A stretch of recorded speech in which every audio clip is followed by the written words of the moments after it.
Makabuhi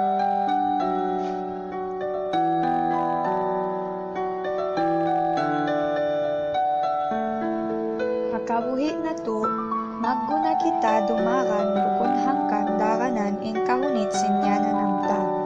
Bangbukon, in hangkati kang simpagdaran ta, in matna niya, pagsuok ha iya angan-angan ta. Sa, daran indan takalubak iwan makahilulalawayan na magpalawong hamaksud simpagpanaw ta. Sa, yari da ako, masi di marakan.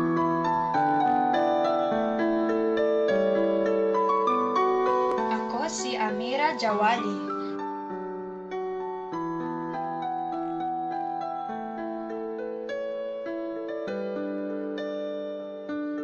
Ang tanging nais ko lamang sa buhay, darating ang panahon ay maiahon ko rin ang aking pamilya sa kahirapan. Kung kaya't sisikapin ko ang mag-aral ng mabuti at makatapos nang sa ganon ay matupad ko ang aking pangarap na maging isang guro at matulungan ko ang aking pamilya.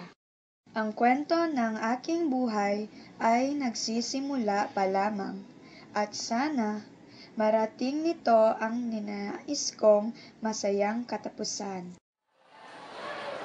Okay! Palakpakan natin si Amira para sa kanyang napakagandang gawa ng Ang Kwento ng Buhay Ko.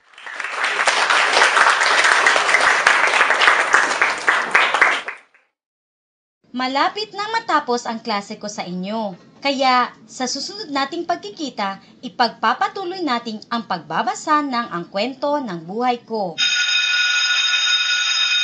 Maaari na kayong lumabas upang magmerienda.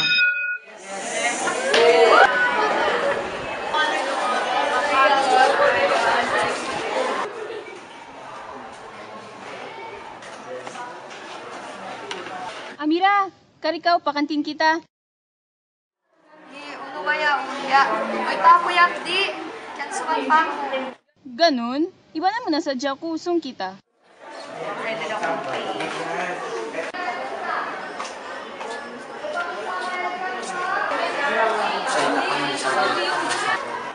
Hala, Amira, di ba yun ang SG President? Crush mo yun, di ba? Yee! Ay ko maibok. Karungukan kita.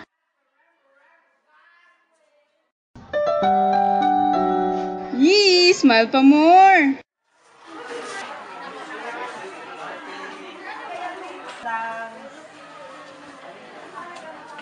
Sure ka di ko, mami? Di na nga, kansuban na ako. Okay, fine.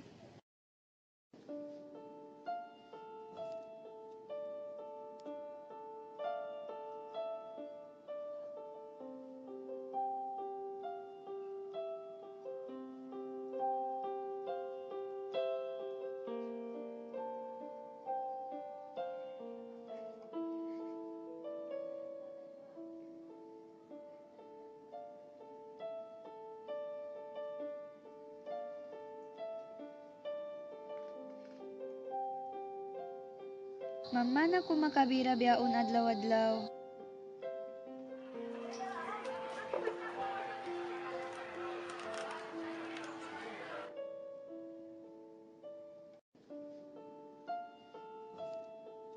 Halika na nga.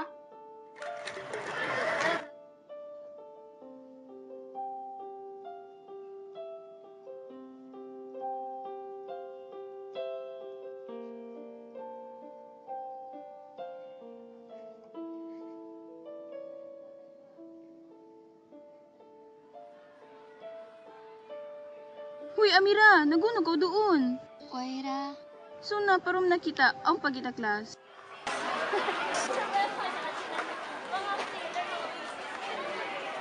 Alamir, nag-text na yung ama. Ano na kuha? Sige, nagpunta ka. Bye-bye. Bye-bye. Bye-bye.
Tapos araw-araw kita nakikita na pumapulot ng basura. Ano yan? Lutusan ka maglinis ng teacher mo? Hindi po, sir. Ako lang, sir. Pinupulot ko po, sir, yung mga plastic na bote, sir, para maibenta ko po siya, sir, para magkapera ako, sir, para matulungan ko namin po, sir. Mabait ka palang bata. Sige, sige. Dalian mo na kasi uwian na. Okay po, sir. Uy, Fatima. Oy, Kita ako'y sir nagput basura. uno? Nagput basura? Maita, para no. Na inina ko kasi magdarak-dakda, ubos, way na ako ama, na ako na dyan magtabang ngayon ako, magputa ko plastic bote, ubos, hidarang ko, naon na kami sin. Sa, may tayo sa papagput basura. Sa giton sa kauyan. Bukunda sa biyad to, bang kasi ako magput plastic bote, pagukasan ko rin sabihin lima ko no, na, makatabang pa ako paglano sin school. Marayaw isab. Sana, bukunda na ning pagput mo si mga plastic bote yan. Sa giton sa kauyan. Sa bang mo kalagihan intabang ko, tumtuma, yari da ako. Bang mo ko kagunahan, iyan nilang ako. Magsukul, bes.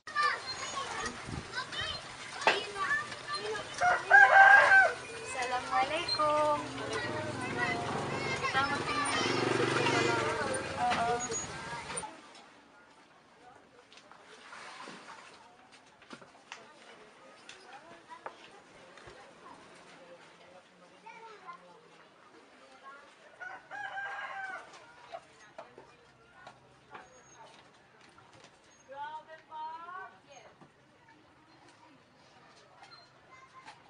Ina!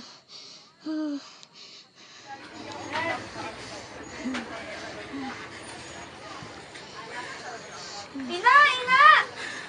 Ina! Yaira, nag-convulsion! Ina, daon ta na dyawa siya pa ospital. Di na ba anak? Kaulian da sayan. Wayro ni pamita o tayo pagbayad ta hospital. Way sinta.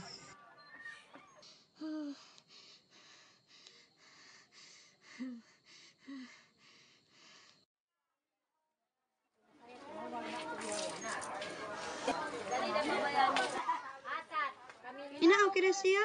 Oo. Ako na yung bahala. Kadto na pa school.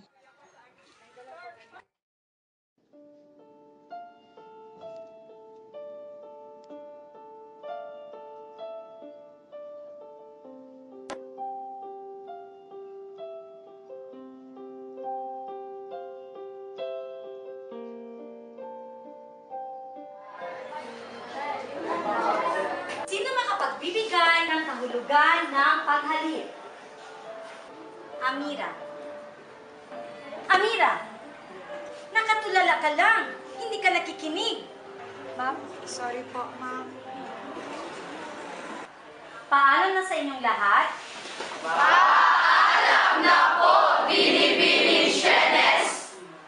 Wait for your next subject, teacher. Thank you, ma'am. Bye, ma'am.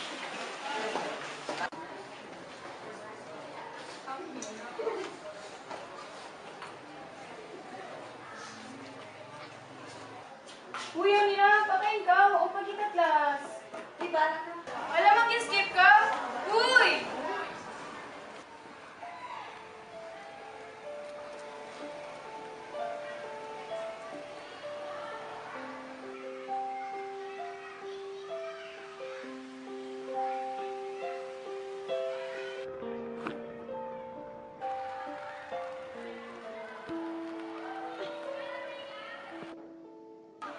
Uy, makita ka, tup! Ako! Ay, ko yan!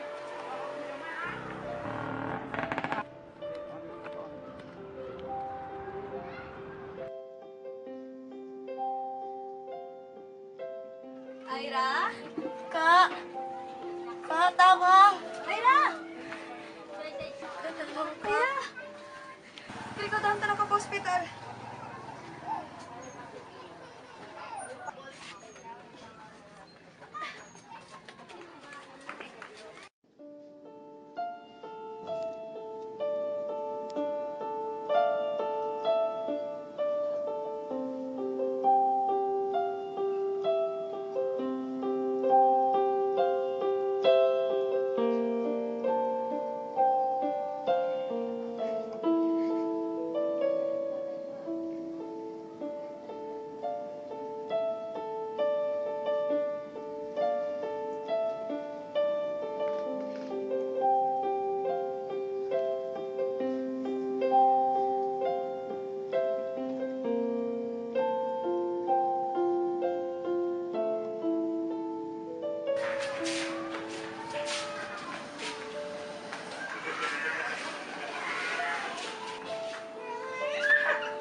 na rin mga kong hospital. Si mayroong sinto'y pagbayad.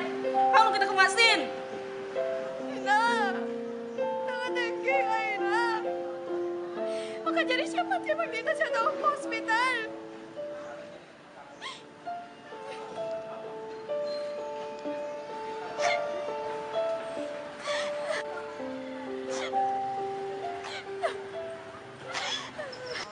Tumawag na ako ang pagbayad ng hospital niya.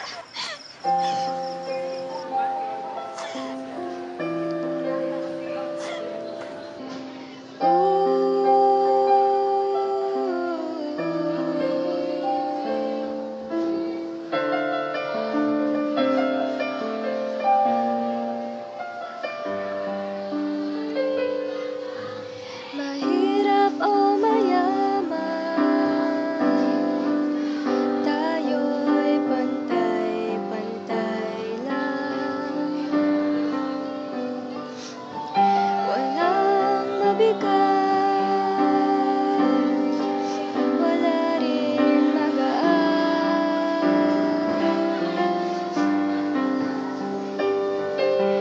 Laging tandaan, ano man ang kinagisnan, saan man ang pinagmulan, hindi ito kailangan. Tuloy mo ang takbo, kahit anong mangyari, huwag kang hinto. Kapag pagsisikapan mo ang iyong pangarapan, maaabot.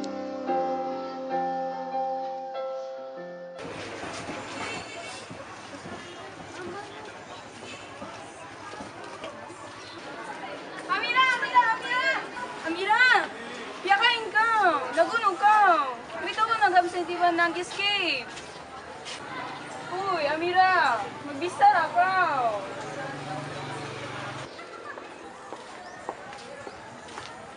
Amira, kamusta ka na?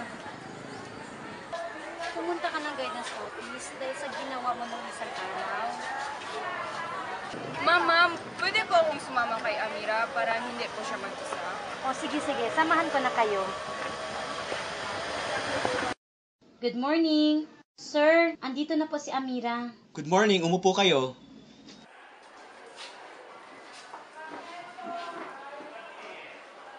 Amira, nakarating sa akin ang ginawang pag-escape.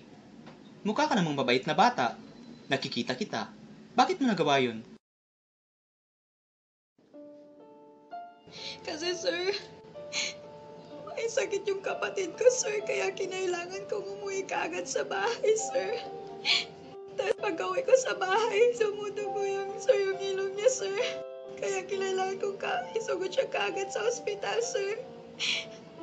Kaya sir, sabi pa ng doktor, sir, may dengue daw siya, sir. Kaya sir, kinailangan kong magpulot ng plastic na bote, sir. Para may pera ako, sir. Para may pambayad ako sa ospital, sir. Sir, sorry talaga, sir. Sorry po talaga. Sorry. Amira, ito po, inagiyan ka po. Diba, yan ang tanahaw, bang mo palagyan yung tabang ko. Bang mo palagyan sa ako. Tabangan ka pa. Masipog ako kayo ko. Diba, makita, diba? Masipog ako kayo, sorry. Naiintindihan kita. Ngunit mali ang ginawa mo. Basta ha, huwag mo nang uulitin. Sir, sorry po, sir. Sir, promise, sir, di ko na po ulitin, sir. Sir, gumagaling din naman po, sir, ang kapatid ko, sir. Sorry po talaga, sir. Sorry. Naiintindihan kita. Hindi mo lang natutulungan ang pamilya mo, napapanatili mo pa ang kalinisan ng ating paaralan, at nailalayo ang kapwa mo mag-aaral sa sakit. Ipagpatuloy mo ang iyong ginagawa, ngunit huwag mong pababayaan ang iyong pag-aaral, lalo na ang iyong sariling kalusugan. Huwag kang mag-alala. Tutulong ang paaralan sa gastusin sa ospital. Maaari na kayong bumalik sa inyong mga klase. Salamat, sir. Salamat talaga, sir.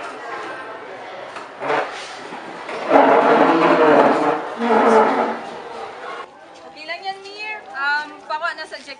kami para malawa yung problema mo. Na uno manin kay mo, Mir. Saan na nasadya? Dalawang girls ko, at saka... Others? Sino ito, Ben? Ada na sa pangitang kayo. Sure, kuman. Ang bukbiha unadya para mangud ko.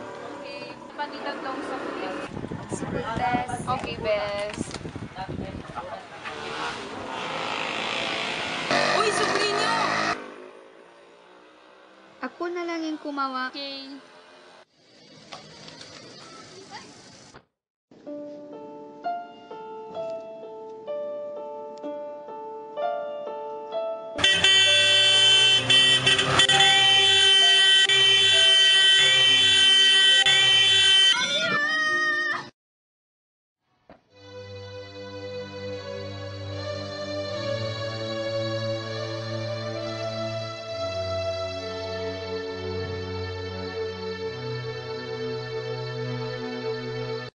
Nakakalungkot at nakakabigla ang pagkawala ni Amira.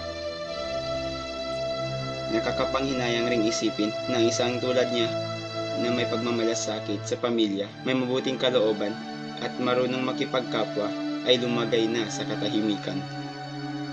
Siya ay isang huwaran sa ating lahat dahil marami sa atin ang kanyang napasaya at natulungan. Siya ay isang patunay. Kahit gaano ka man kaliit. Siya ay isang patunay na kahit gaano ka man kaliit, ay may kakayahang kang gumawa ng magagandang pagbabago sa ating lipunan. Gaano man ito kasimple o kakomplikado. Pero minsan ba'y naisip natin na sa kanyang pagpupulot ay nakakagawa siya ng isang halagang koneksyon sa ating lahat, na sa bawat bote na kanyang pinupulot ay katumbas nun ang ating kalusugan? Kaya'y nararapat lamang na gumawa tayo ng hakbang upang hindi masayang ang kanyang magandang nasimulan. Maging leksyon sana sa ating lahat ang kanyang ginawa. Dahil dito, ating simulan ang isang proyekto na hango sa kwento ni Amira. Ito ay ang Bote ni Amira Project. Ito ay naglalayong mailagay sa isang lugar ang mga boteng makokolekta sa ating paaralan at maibenta ang mga ito sa susunod ng mga araw. At ang kikitain natin sa proyekto na ito ay mapupunta sa pamilya ni Amira. Hindi lamang ang pamilya ni Amira ang ating matutulungan, maging ang kalinisan ng ating paaralan. This is the irony of life. There's beauty in sadness. Sa kanyang pagkawala, mabubuon natin ang isang proyekto sa ating pagtutulungan. Amira, paalam sa iyo. You will be forever missed.